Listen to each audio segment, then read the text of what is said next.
"You must remain in the room whilst I dine," he told me 3 years ago.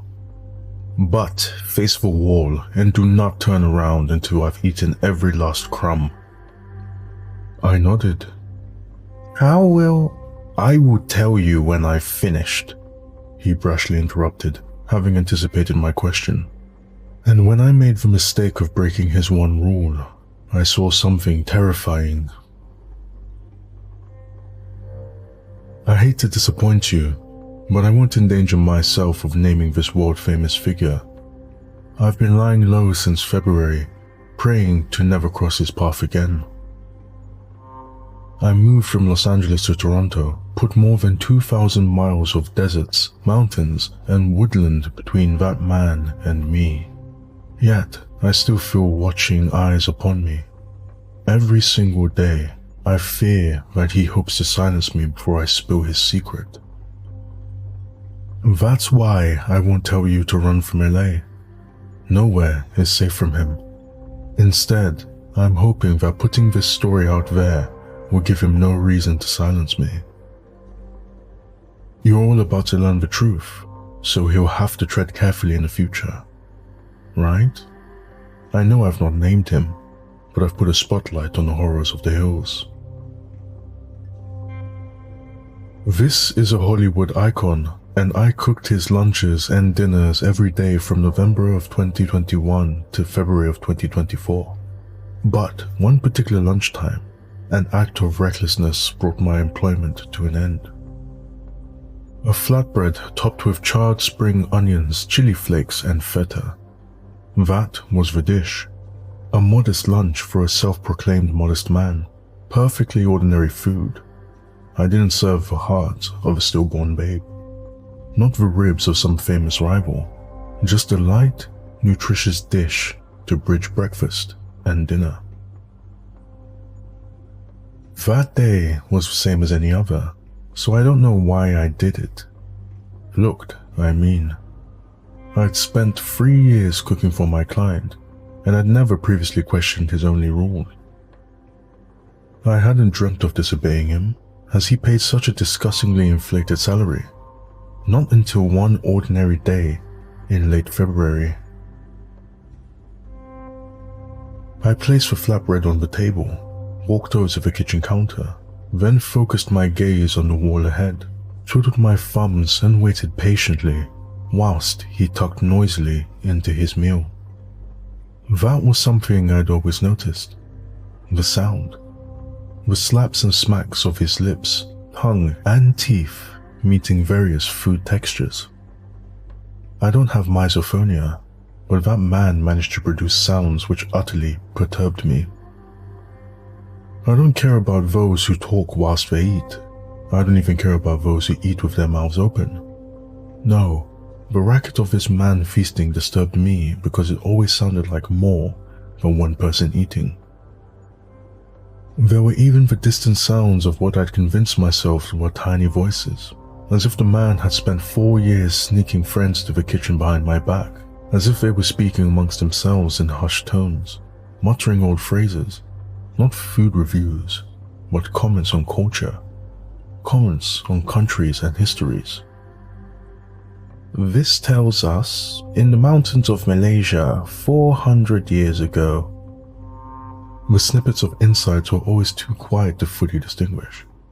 Of course, it was the wet sloshing and smacking that stole most of my attention. I tried to make meals that were softer in the hope that this would lead to quieter munching. I served yogurt, risotto, and so on. No matter what I attempted, the sounds never lessened, and I knew that this was no mean-spirited joke.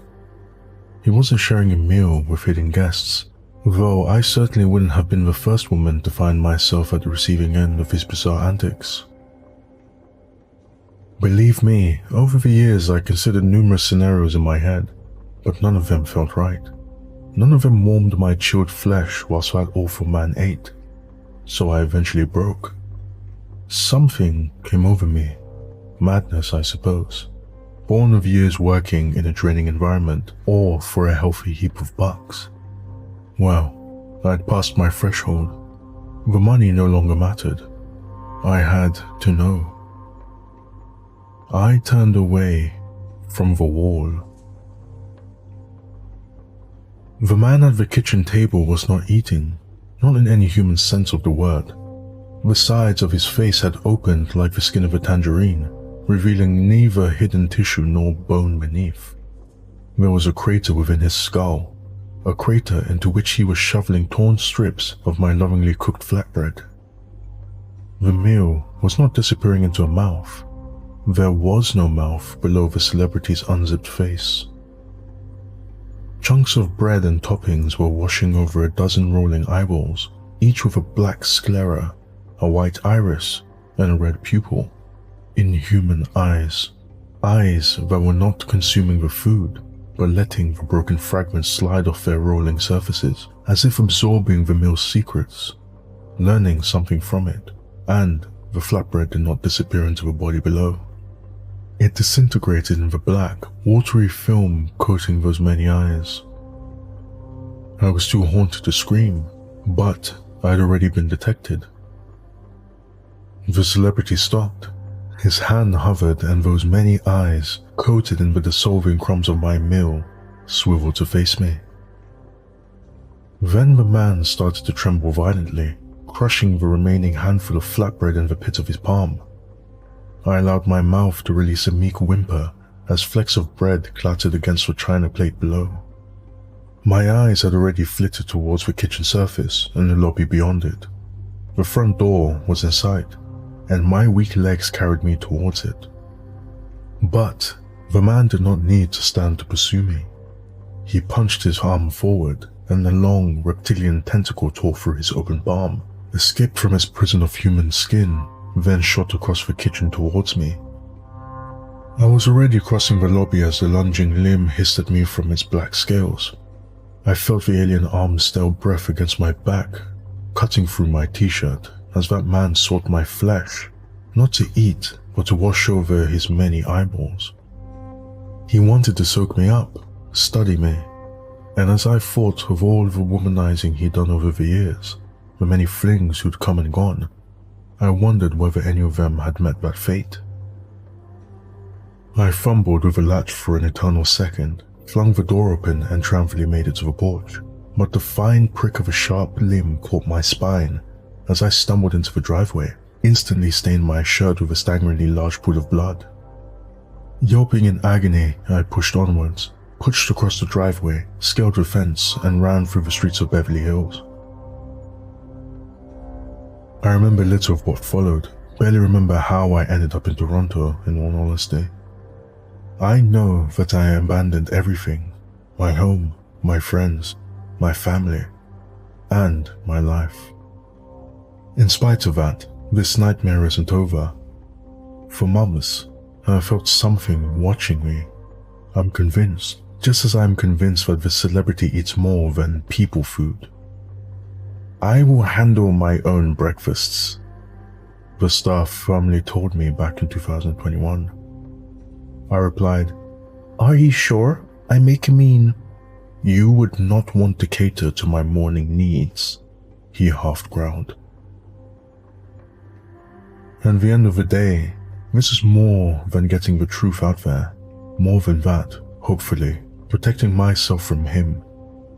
This is a cautionary tale.